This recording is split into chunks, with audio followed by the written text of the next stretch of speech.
Assalamualaikum warahmatullahi wabarakatuh. Saudara-saudara, marilah kita mulai kuliah Anfar 1 dengan pokok bahasan kromatografi gas dan kromatografi gas spektrometri massa.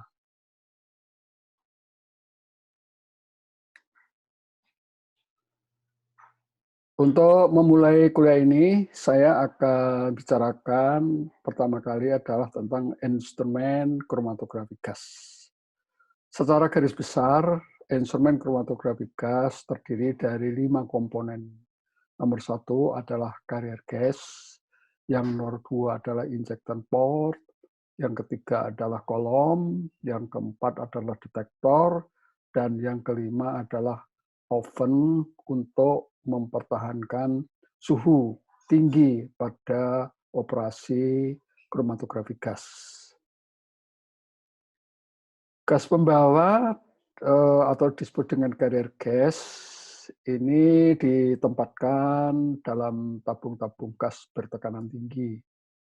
Tiap jenis gas mempunyai warna tabung yang berbeda. Dan perhatikan bagaimana cara membuka regulator gas. Dibuka, diputar ke kanan, bukan ke kiri. Gas pembawa berfungsi sebagai fase gerak, mobile phase. Sebagai contoh, helium, argon, nitrogen, atau hidrogen. Yang paling umum digunakan adalah gas helium. Ya, karena gas helium merupakan salah satu gas pembawa yang cukup ideal. Tentu gas pembawa lain dipilih berdasarkan detektor apa yang mau digunakan. Gas pembawa harus memenuhi beberapa syarat. Pertama, gas pembawa harus inert, ya, tidak terjadi reaksi kimia dengan analit dan fase diam. Mempunyai kemurnian yang tinggi dan kering, ya, tidak mengandung air, karena air dapat menghidrolisa analitnya maupun fase diamnya. Aman, ya, tidak mudah terbakar dan tidak mudah meledak. Gas pembawa masih mengandung beberapa kontaminan, misalnya oksigen, uap air, atau partikel-partikel hidrokarbon. Sehingga di dalam ini perlu pemurnian yang dilakukan dengan menggunakan filter atau trap, ya, yang nanti bisa menangkap hidrokarbon, bisa menangkap oksigen, bisa menangkap air, ya, sebagai pengotor dari gas pembawa itu. Yang kedua adalah injectant port, ya. Ini berperanan untuk memasukkan analit sampel dengan sharing ke dalam kolom untuk diproses sehingga nanti akan terpisah melalui guide hole, septum, dan glass liner. Jenisnya tergantung pada jenis kolom yang digunakan, jumlah sampel, serta konsentrasi dari analitnya. Dalam hal ini ada injektor langsung, ada injektor split, ada injektor splitless, ada injektor cold on column, dan ada injektor head space. Injektor langsung ini disebut juga dengan pack column injektor, ya. Injektor ini didesain untuk pack column. Volume penyuntikan bisa lebih besar, lebih dari 5 mikroliter. Penyuntikan melalui hole, septum, glass liner, kemudian langsung masuk ke dalam kolom. Karena apa? Karena pack column ini punya diameter dan kapasitas yang cukup besar untuk bisa menerima seluruh sampel yang diinjeksikan. Kemudian yang kedua adalah capillary column injector atau yang disebut dengan split injector. Coba perhatikan di gambar yang ada di sebelah kanan. Di situ ada yang disebut dengan split gas septum in base. Jadi ini digunakan pada kolom kapiler. Penyuntikan melalui sama, melalui hole, melalui septum, dan glass liner. Nah, sebelum masuk ke dalam sampel, ya ini mengalami split. Ya, sebagian dikeluarkan, dibuang, sebagian masuk ke dalam kolom. Sehingga dalam pemakaian split injection, saudara nanti harus menentukan berapa split rasionya. Misalnya, saudara menggunakan split rasio 1:20. Apa itu artinya? Artinya satu bagian akan masuk ke dalam kolom, yang 20 bagian lagi nanti akan terbuang. Ya. Nah, kemudian teknologi injektor terbaru adalah apa yang disebut dengan headspace injector. Sampel dalam bentuk crude, dalam bentuk kasar, ya, itu nanti akan diolah oleh headspace injector ini. Kemudian analit masuk dalam kolom sudah dalam bentuk isolat dengan bantuan auto injection. Saudara tidak perlu menginjeksikan lagi. Tentu ini praktis, cepat, dan akurasinya sangat tinggi, ya, karena tidak ada kesalahan dalam penginjeksian. Namun demikian, headspace injector ini high cost. Karena apa? Ini merupakan optional device yang harus dibeli tersendiri, ya, dan harganya cukup mahal. Tapi sekali lagi, untuk alangkah berbahagianya kalau nanti saudara bekerja di institusi atau di pabrik yang GC-nya sudah dilengkapi dengan headspace. Nah, saudara, di dalam gas kromatografi kadang-kadang muncul apa yang disebut dengan ghost pig hantu, yang kadang-kadang muncul dalam kromatogram. Dapat terjadi jika septum sudah waktunya diganti tapi tidak diganti. Pembilasan sharing tidak sempurna sehingga masih ada kontaminan. Demikian juga kalau trap atau filter yang digunakan dalam GC itu seharusnya sudah diganti tapi tidak diganti. Itulah yang akan muncul apa yang disebut dengan ghost pig. Ya. Kemudian yang berikutnya adalah tentang kolom. Kolom ini adalah the heart of the gas chromatography. Ini adalah jantungnya gas chromatography.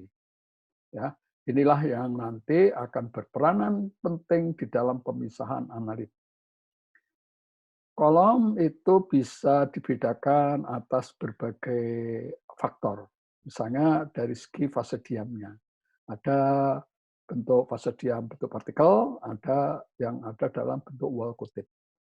Kemasannya ada yang dikemas dengan gelas, ada yang dikemas dengan stainless, ada yang dikemas dengan fuse silika. Dan mekanisme pemisahan, ada yang menggunakan prinsip absorpsi, ada yang partisi, kemudian juga ukurannya, ada pack kolom, ada capillary kolom. Dan dari fase diamnya, ada fase normal, ada fase balik. Selengkapnya saudara bisa lihat di dalam PowerPoint yang sudah saya sampaikan pada saudara-saudara. Nah, ini adalah jenis kemasan.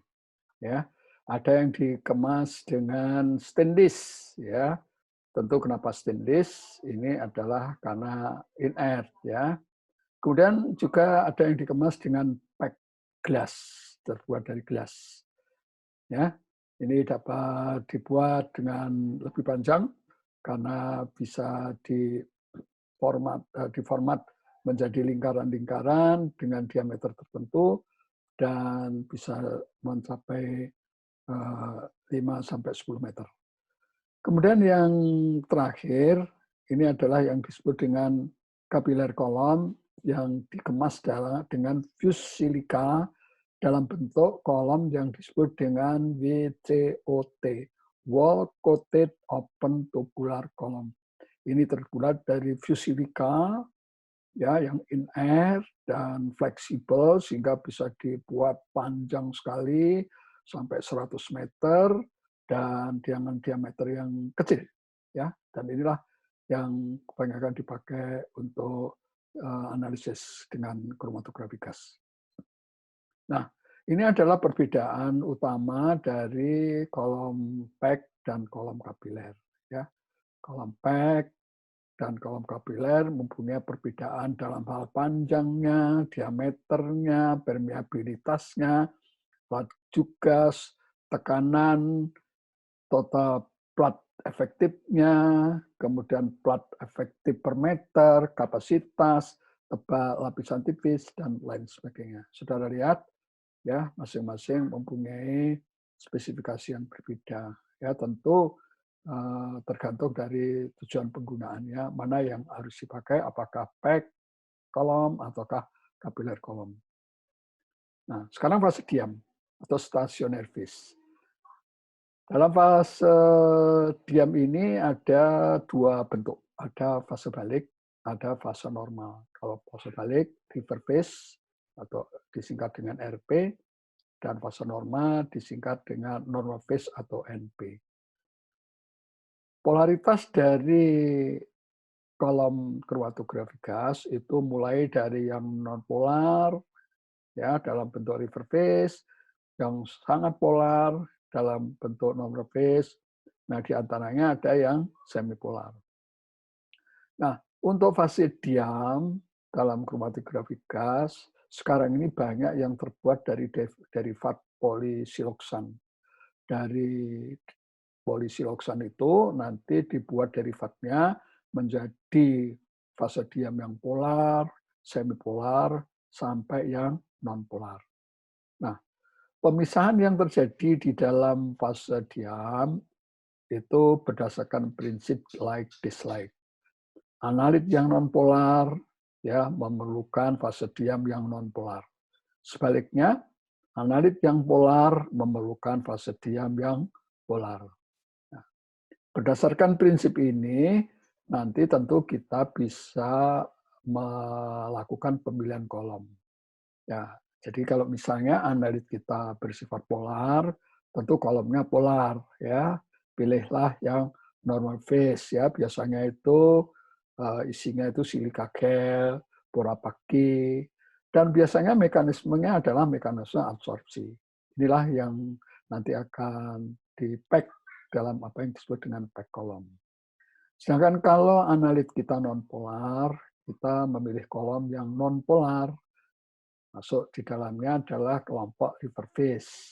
Ya, bahannya sekali lagi terbuat dari derivat polisiloksan.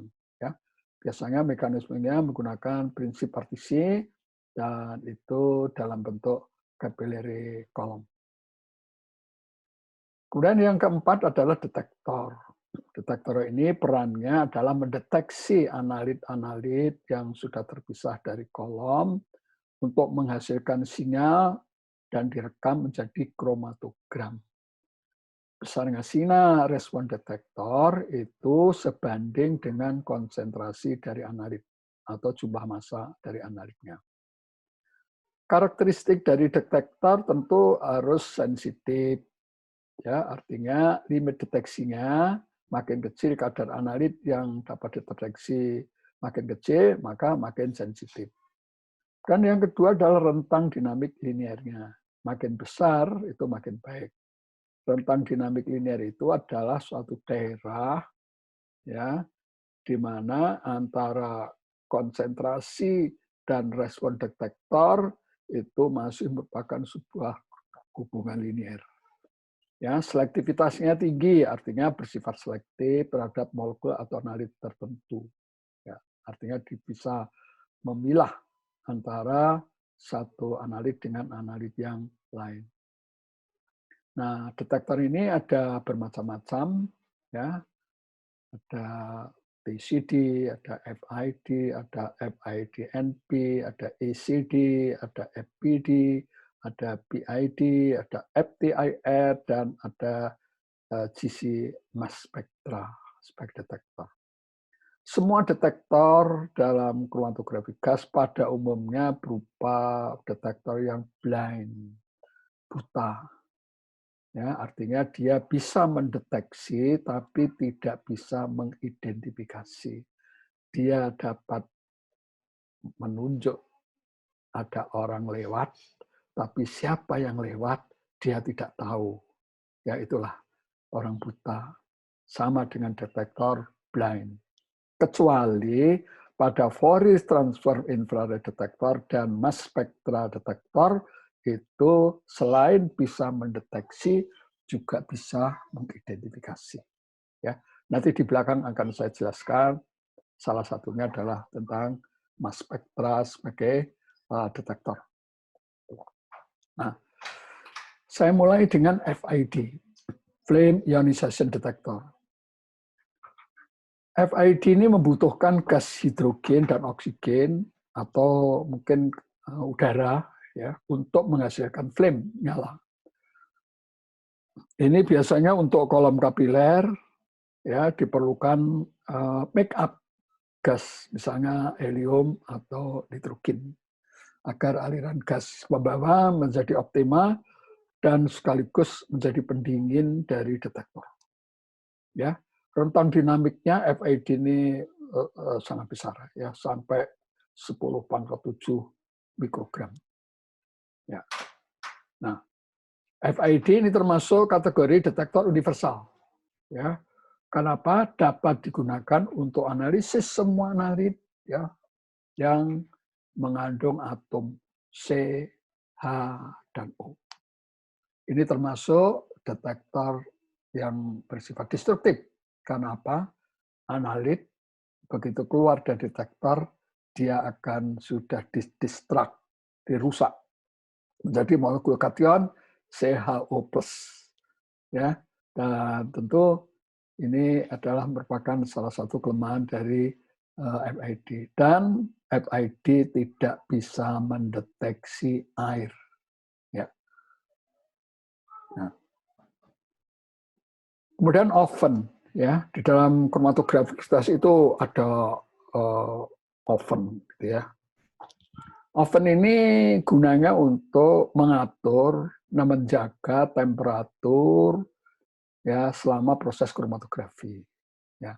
Dan pengaturan suhu oven, temperatur oven itu bisa menggunakan dua modus.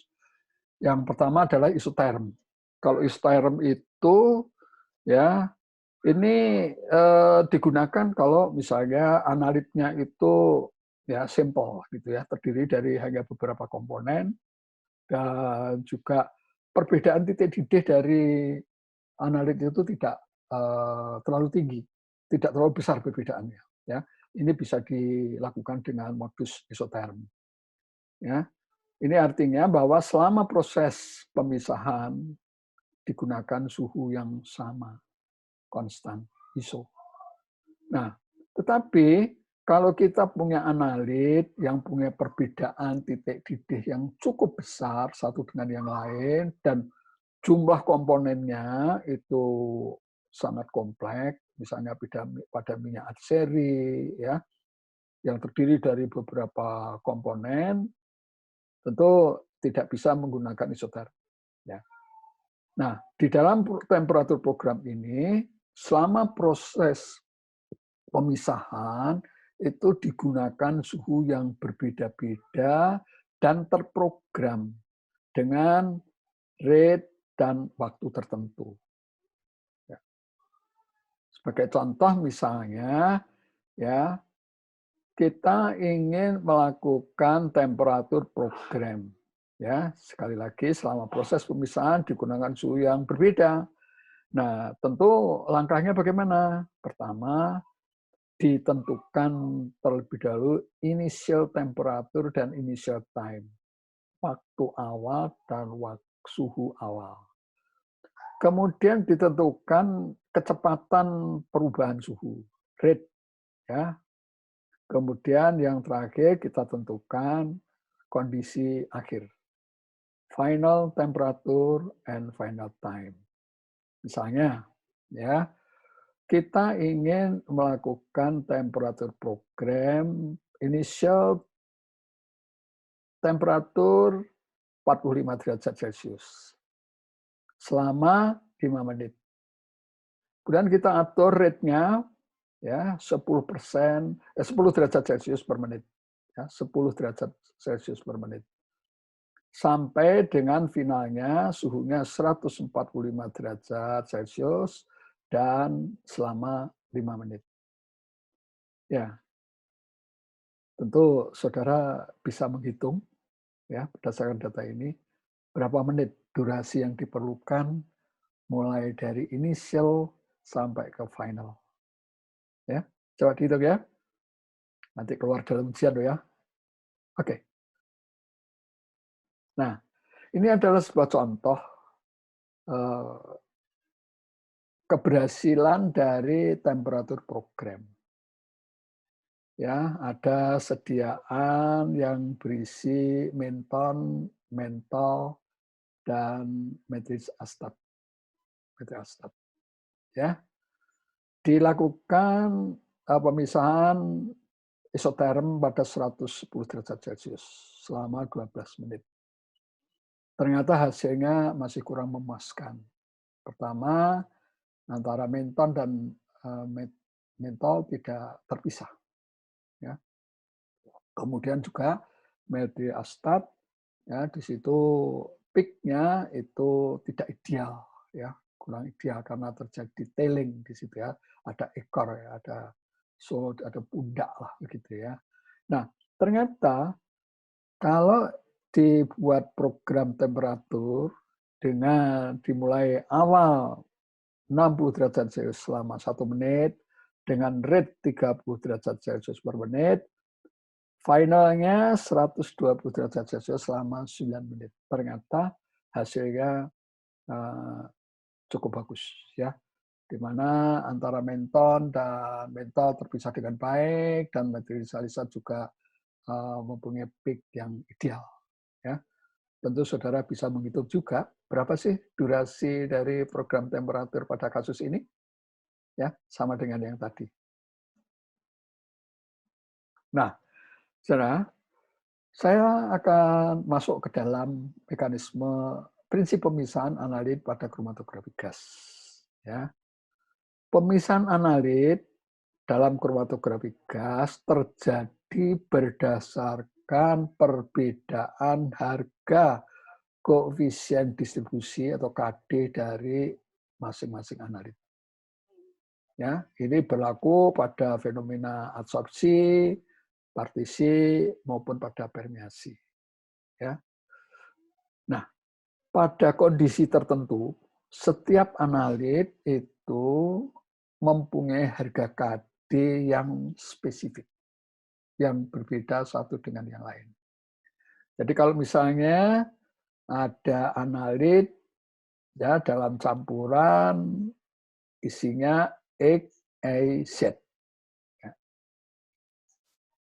Mengapa pada kromatografi gas muncul 3 peak X, Y, dan Z? Karena pada kondisi ini harga KD dari X tidak sama dengan harga KD dari Y, tidak sama dengan harga KD dari Z. Masing-masing punya harga koefisien distribusi yang berbeda-beda. Nah, itu ternyata mempengaruhi terhadap retention time. Ya, bagaimana hubungan antara harga KD dan retention time? Ini adalah persamaan yang diperoleh secara empirik. Ya, ternyata hubungan antara KD dan harga TR itu dirumuskan dengan TR sama dengan TM kali 1 plus KD kali VS per VM. Ya. Nah, ternyata pada kondisi tertentu harga TM dan VS per VM adalah konstan. Maka kalau VS per VM dan TM itu konstan, maka harga TR berbanding lurus dengan harga KD. Artinya apa? Makin besar harga KD, maka makin besar harga TR-nya. Ya, coba nanti saudara lihat di PowerPoint yang sudah saya kirimkan. Di sana ada sebuah ilustrasi, ya, bagaimana si Upin dan si Ipin akan mempunyai karakter yang berbeda. Ya. Nah, setiap kromatogram itu mempunyai variabel-variabel. Sebelumnya saya ingin mendefinisikan apa yang dimaksud dengan kromatogram. Ya, kromatogram itu ya gambaran peak atau puncak kurva yang menyatakan hubungan antara respon detektor terhadap harga T. Ya. Jadi harga respon detektor fungsi dari waktu. Ya, kalau waktunya berubah, maka respon detektor juga akan berubah. Nah, variabel dari setiap peak itu ada berbagai macam. Ada retention time, ada faktor kapasitas, ada peak area, ada peak height, ada faktor simetri, ada plate teoritis, ada harga HITP. Ya. Nah, kalau kita punya dua peak yang berurutan, ya satu dengan yang lain, itu bisa punya variabel tingkat resolusi RS dan tingkat selektivitasnya, atau ya, biasanya diberi notasi dengan alfa. Ini adalah sebuah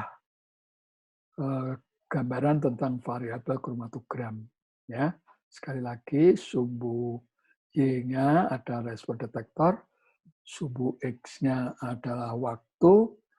Ya, di situ setiap peak ada harga TR-nya, ada luas puncak, ada tinggi puncak, ada lebar puncak. Kadang-kadang kalau peak-nya tidak simetris, terjadi tailing, maka nanti akan ada tailing faktornya. Kalau kita punya dua peak, maka nanti kita bisa menghitung variabel resolusinya. Ini adalah beberapa variabel kromatogram. Nah, setelah hubungan antara RS dengan KD, ya,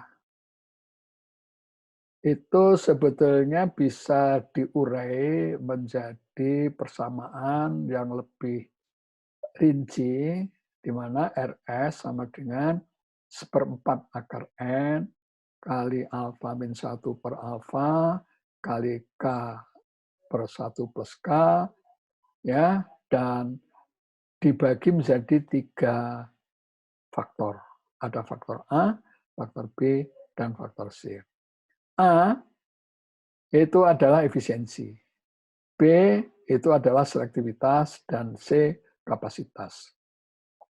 Untuk mendapatkan resolusi yang bagus, ya tentu itu sangat tergantung dari harga N, sangat tergantung dari harga alfa dan harga K.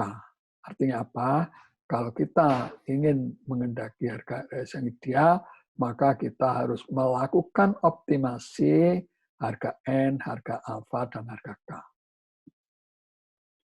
Nah, cara saya akan bicarakan lebih lanjut tentang plate teoritis.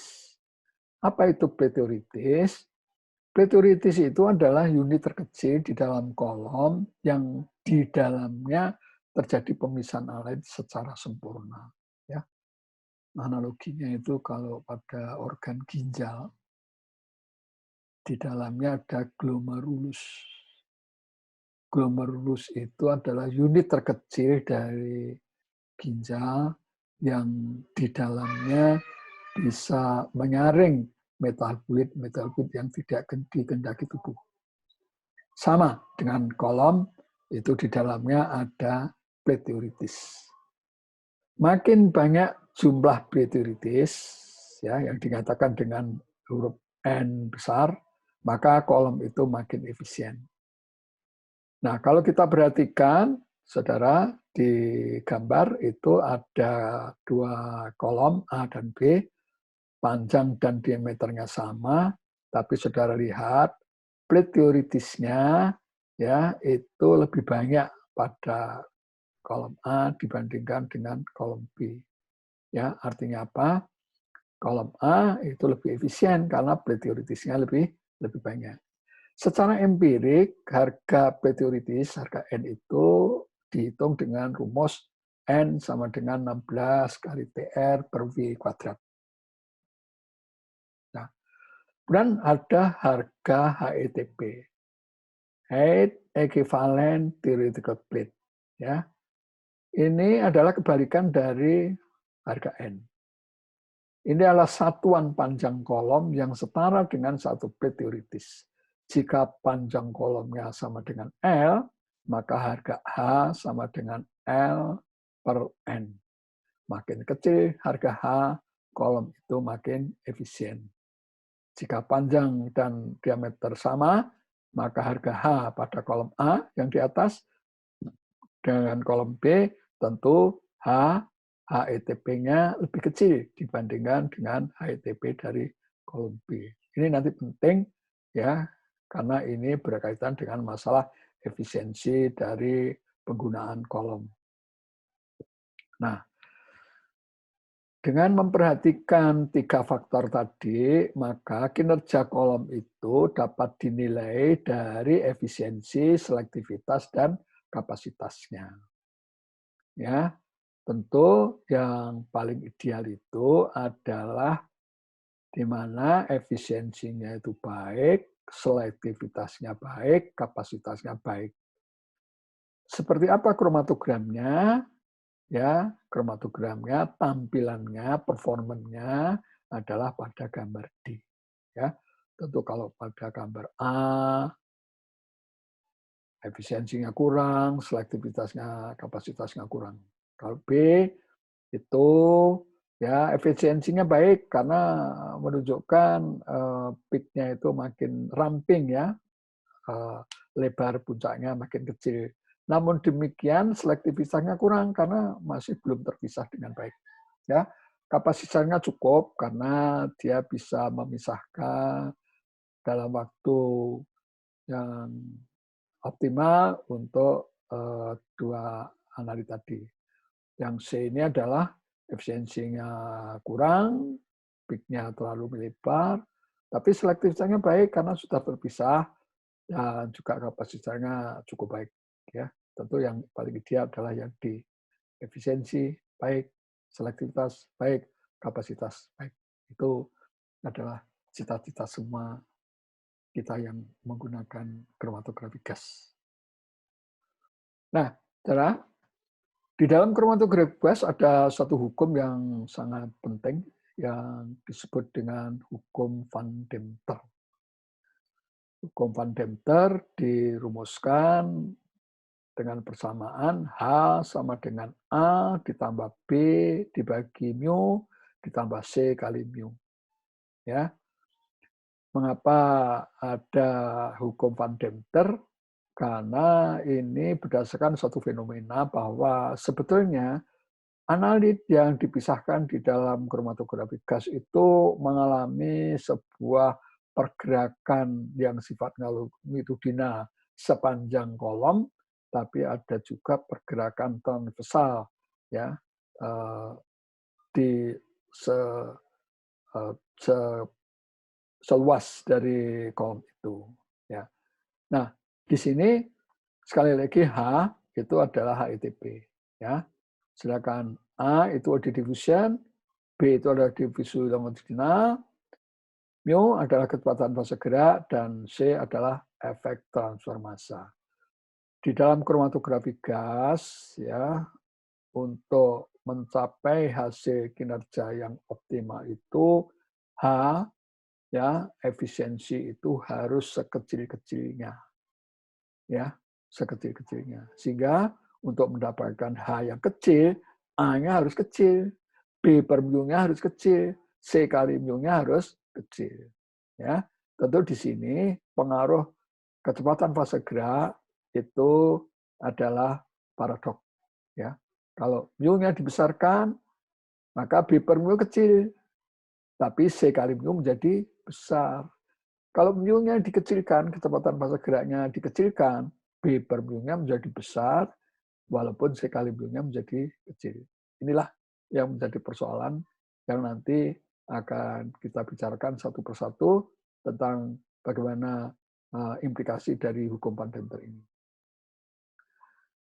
Kalau digambarkan di dalam kurva, maka persamaan Van Demter itu digambarkan sebagai gambaran berikut ini, di mana sumbu X itu adalah kecepatan fase gerak, mu cm detik, H itu dikatakan sebagai sumbu Y. Ya. Jadi kalau kecepatan fase gerak itu dinaikkan, ya ke kanan, ya mu-nya ditarik ke kanan, maka memang H itu akan turun. Tetapi pada titik tertentu ada terjadi titik balik. Kalau mu-nya ditarik ke kanan, diperbesar, maka H-nya justru akan makin besar. Nah, yang kita cari adalah di mana titik balik itu. Itulah yang nanti akan menjadi mu optimal. Kecepatan fase gerak yang optimal pada pemakaian kromatografi gas. Optimasi fase gerak menjadi sangat penting. Nah, bagaimana besaran A, B, dan C? Ya, secara grafis bisa digambarkan seperti itu. Jadi pada kecepatan fase gerak tertentu, mu1, maka unsur B, C, dan A itu adalah merupakan unsur ya perpotongan garis tegak antara sumbu X dengan kurva persamaan Van Demper. Nah, faktor A, eddy diffusion itu apa penyebabnya? Ya, faktor A itu akan menjadi besar ya jika kita menggunakan pack kolom yang irregular. Ya, apa artinya? Partikel kolomnya itu ukurannya besar, tidak teratur, bentuknya juga tidak teratur. Kalau kita menggunakan kolom seperti ini, maka harga A-nya itu sangat besar. Ya, mungkin bisa diperbaiki menjadi lebih fair gitu kalau dibuat regular pack. Artinya apa? Butir-butir partikel kolom itu dibuat seragam dan ukurannya diperkecil. Sehingga dalam ini harga A-nya itu akan menjadi lebih kecil. Tentu yang ideal itu A-nya menjadi sangat kecil kalau kita menggunakan apa yang disebut dengan WCOT, Wall Coated Open Tubular Column. Ya, fase diam itu dioleskan, dikotetkan pada bagian dalam dari dinding kolom. Ya, tentu di sini analit akan menjalani bebas hambatan, namun demikian dia tetap akan bisa dipisahkan dengan adanya fase diam yang ada di bagian dalam dari kapiler itu. Ya. Kemudian faktor B per mu, ini disebut dengan random molecular diffusion. Ya. Ini terjadi karena fenomenanya adalah molekul analit begitu disuntikkan, dia berjalan sepanjang kolom itu, dia tidak bergerak linier. Dia itu tidak bersamaan, namun mereka itu bergerak secara acak, semau dia. Nah, pada kromatografi gas, efek ini makin besar, ya berbeda dengan di KCKT. Nah, makin kecil mu, tentu makin besar harga B per mu-nya itu. Ya, untuk mengatasi ini, untuk memperkecil B per mu ini, maka gunakanlah gas pembawa dengan berat molekul yang lebih tinggi. Misalnya kalau sebagai pengganti helium ya nitrogen, karena berat molekulnya lebih besar. Dan gunakan tekanan gas yang lebih besar. Fluoridnya ditingkatkan. Ya, ini adalah salah satu usaha untuk memperkecil harga faktor B per mu. Yang berikutnya adalah faktor C kali mu. Ya, ini adalah efek transfer massa. Ya, ini kita membayangkan kolom kita itu terdiri dari partikel-partikel, ya, di mana partikel itu dilapisi dengan fase diam. Nah, harga C kali mu ini akan menjadi lebih kecil kalau kita gunakan kolom yang lapisan fase cairnya itu tipis, ya, dan walaupun partikel besar, ya, karena ini akan bisa mengurangi C kali mu. Ini adalah implikasi dari hukum Van Demter di dalam aplikasi dari GC. Nah, saudara, Salah satu kritik yang diberikan kepada GC itu adalah GC itu seolah-olah hanya bisa digunakan untuk analisis analit-analit dengan titik didih yang rendah. Ya, analit-analit dengan titik didih yang tinggi itu tidak bisa digunakan GC. Itu mitos. Nah, dengan teknologi derivatisasi, ya senyawa-senyawa yang titik didihnya tinggi bisa diubah, dibuat derivatnya untuk menjadi senyawa baru dengan titik didih yang lebih rendah, sehingga dapat digunakan analisis dengan GC. Ya, itulah derivatisasi. Ya, tujuannya apa? Untuk meningkatkan volatilitas, ya, meningkatkan sensitivitas, meningkatkan stabilitas, dan meningkatkan selektivitas kolom.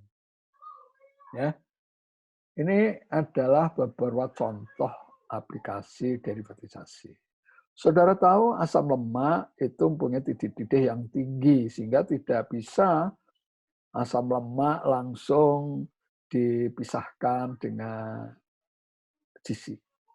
Maka asam lemak itu bisa dibuat esternya, dilakukan esterifikasi, ya, menggunakan natrium metanolat dalam boron trifluorida. Nanti asam lemak itu akan menjadi metil ester asam lemak yang punya titik didih yang relatif rendah, sehingga dapat digunakan analisis menggunakan kromatografi gas. Ya, ini adalah contoh dari, dan saudara, esterifikasi ini jangan dibayangkan prosesnya sulit ya. Saudara bisa membaca dalam disertasi dari Bu Rista dan disertasi dari Ibu Asri, ya. Beliau melakukan esterifikasi asam lemak. Ya, caranya sederhana sekali. Saudara siapkan ya sebuah tempat obat suntik, ya. Kemudian dimasukkan asam lemak ditambah dengan natrium metanolat dan boron trifluorida, kemudian masukkan ke dalam oven ya dalam suhu 115 derajat selama kurang lebih 30 menit. Maka sudah terjadi metil ester asam lemak dan itu bisa disuntikkan ke dalam GC. Ya. Nah, kemudian aplikasi dari kromatografi gas, ya. Sebagaimana instrumen-instrumen analisis yang lain, kromatografi gas ini bisa untuk tujuan analisis kualitatif, ya, berbasis waktu retensi. Tapi bisa juga digunakan untuk analisis kuantitatif berbasis peak area. Ya. Nah, analisis kualitatif itu bisa dilakukan dengan berbagai teknik. Ada yang standar eksternal, ada yang standar internal, ada peak spiking, ada peak shifting, ada bisa dengan GC-FTIR, FTIR, bisa juga dengan GC mass spectra, GCMS. Ya. Nah, untuk analisis kuantitatif bisa dilakukan dengan persen area, normalisasi, eksternal standar, internal standar, dan standar adisi. Ya. Semuanya saudara bisa baca di dalam PowerPoint yang sudah saya berikan pada saudara-saudara. Ya, nanti bisa diperdalam.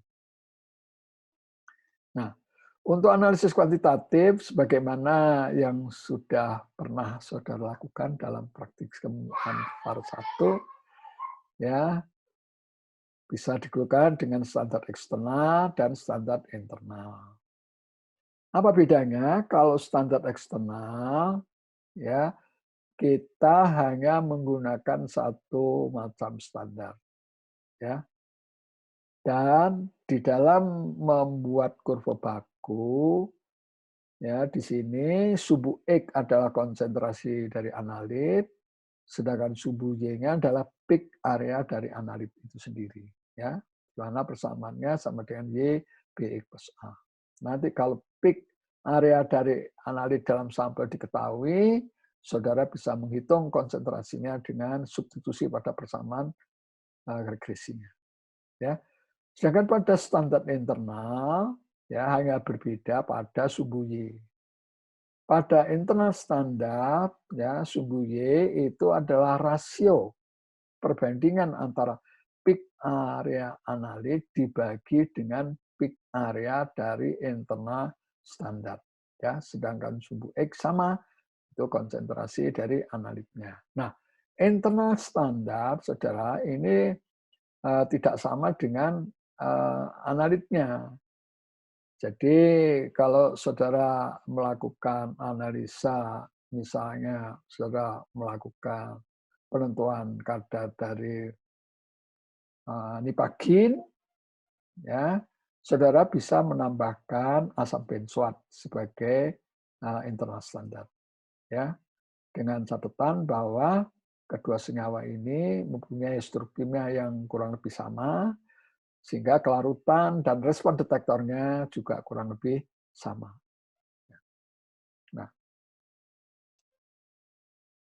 sekali lagi, ya, analisis kuantitatif itu bisa dengan tanpa kurva baku, tapi juga bisa menggunakan kurva baku. Kalau tanpa kurva baku, tentu di sini hanya kita menggunakan suatu standar saja, ya, standar eksternal dan standar internal. Ya, di sini tidak ada kurva baku, maka sering disebut dengan single point calibration.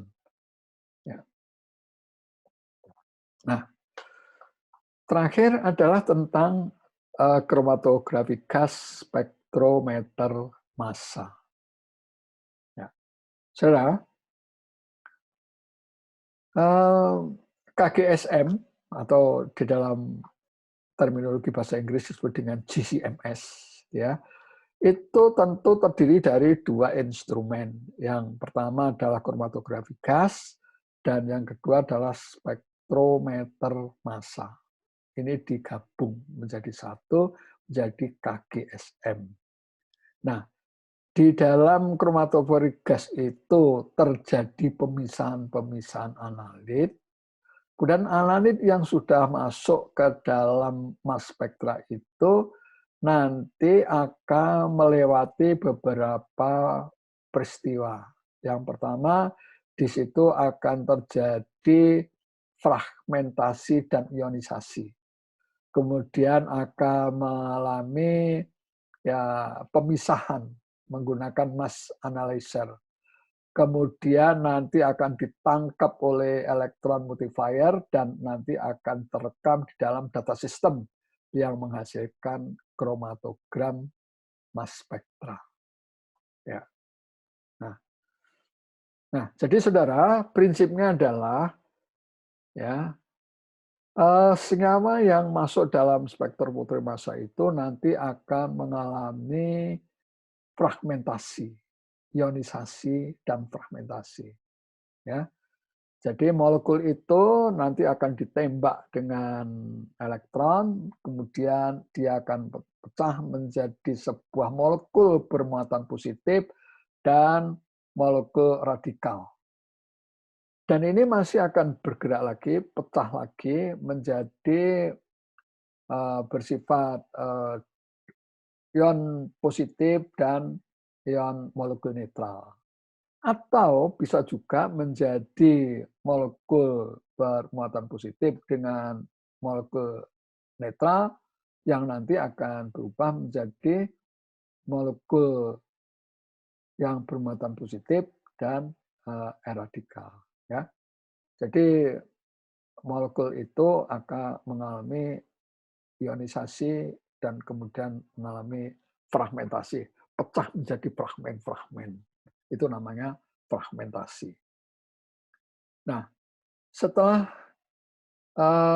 molekul itu pecah menjadi ion-ion molekul, maka nanti akan dipisahkan ya melalui sebuah ion trap, gitu ya. Jadi saudara lihat di dalam gambar ini nanti ion molekul itu ya akan masuk di dalam sebuah medan magnet sedemikian rupa sehingga nanti dia akan dibelokkan seperti dalam balap motor ini ada tikungan gitu ya.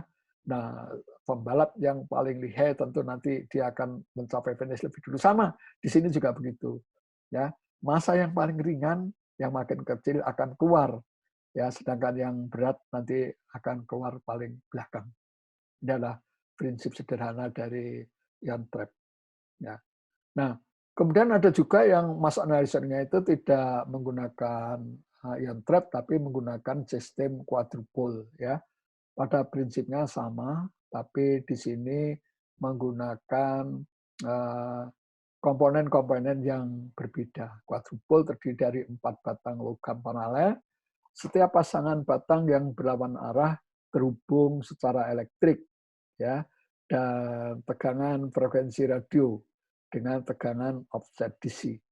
Besarnya rasio antar tegangan listrik frekuensi radio dapat diatur sesuai dengan kebutuhan, sehingga molekul-molekul yang sudah terionkan baik positif negatif itu nanti akan terpisah dengan baik. Nah, saudara, spektra massa itu adalah plot antara rasio massa dengan muatan elektron ya sebagai absis terhadap kelimpahan relatif ya sebagai ordinatnya. Peak itu akan dibedakan menjadi 3 jenis. Ada ion molekul, ada ion fragmen, dan ada yang disebut dengan bis peak. Ya, ini bagian dari spektra massa. Ya. Peak ion fragmen ini adalah peak hasil fragmentasi molekul dengan harga molekul M/Z tertentu dan spesifik untuk setiap senyawa. Peak ion molekul ini adalah peak dengan harga MZ yang paling besar ya dari hasil ionisasi molekul M jadi M+ plus elektron. Sedangkan bis peak ion fragmen yang paling intensif tinggi ya abundansinya diberikan nilai 100%, sedangkan peak yang lain diberi nilai persentase relatif terhadap bis peak ini. Nah, ini adalah sebuah contoh ya kalau kita punya senyawa ketoprofen dengan berat molekul 254. Ya, fragmentasinya ya menjadi 1, 2, 3, 4 komponen. Ya, ada komponen dengan ion fragmen dengan MZ209, ada bis molekul dengan M/Z 105, ada ion fragmen dengan harga M/Z 77 dan 177 ya. Sehingga kalau digambarkan spektranya adalah seperti ini. Ya. Ada spektra massa inti dari ketofrin. Ya, ini adalah peak ion molekulnya, ini adalah bis peaknya, dan ini adalah peak ion fragmennya. Dan perlu dicatat ya, dan inilah yang menjadi kata kunci dari spektra massa. Setiap senyawa itu mempunyai fragmentasi yang berbeda dan sangat spesifik. Ketoprofen punya spektra seperti ini. Tentu paracetamol punya spektra yang berbeda dan spesifik untuk paracetamol saja. Ya, ephedrine punya spektra massa yang berbeda dan spesifik untuk ephedrine. Sehingga ini semacam sidik jari dari setiap senyawa ya berdasarkan spektra massanya. Ya. Nah, saudara, jadi dengan GCMS ini kita bisa mendeteksi sekaligus mengidentifikasi. Ya, jadi kalau kita misalnya kita melakukan isolat herbal ya, kemudian masukkan dalam GCMS, nanti akan timbul spektra massanya, Dan spektra massa ini nanti bisa dicocokkan dengan data library mass spectra, ya. Kemudian dari sini nanti akan ditemukan senyawa baru dengan struktur yang sudah diketahui. Ya, ini adalah kehebatan dari GCMS. Ya, nah, saudara, aplikasinya untuk apa? Tentu bisa untuk identifikasi bioaktif metabolit di dalam herbal, bahan alam atau tumbuhan obat. Identifikasi senyawa toksik dalam sampel biologis korban keracunan, ya, kemudian identifikasi mikroba dalam makanan, ya, mungkin juga identifikasi virus corona dalam udara, ya. Ini adalah kemungkinan bisa dengan GCMS ini. Ya, saya kira itu saudara-saudara yang bisa saya sampaikan. Semoga kita mendapatkan perlindungan dari Tuhan Yang Maha Esa, selalu sehat dan sukses. Selamat berkarya. Terima kasih. Wassalamualaikum warahmatullahi wabarakatuh.